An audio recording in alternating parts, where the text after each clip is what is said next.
तीन प्रकार की भक्ति का वर्णन यहाँ किया गया है।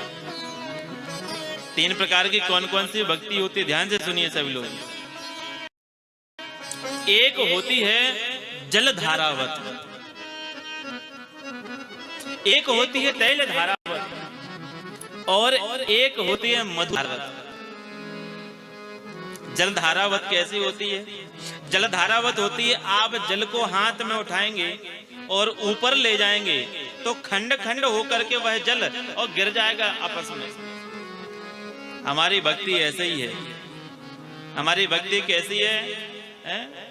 देखा देखी भक्ति होती है।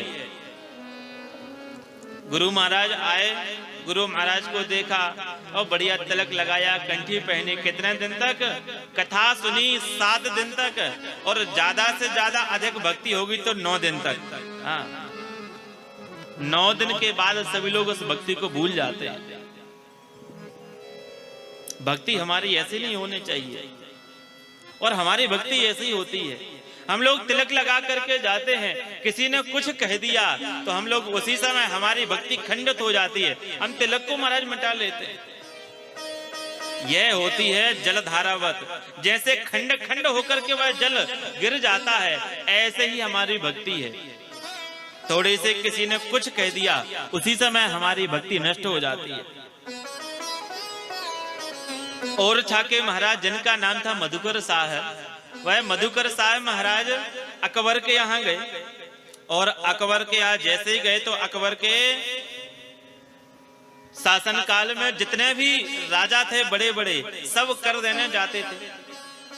और उस अकबर ने कहा, जितने भी राजा बैठे थे, ध्यान से सुनो सभी लोग, कल जो भी इस सभा में तिलक लगा करके आएगा उसका सर कलम कर दिया जाएगा।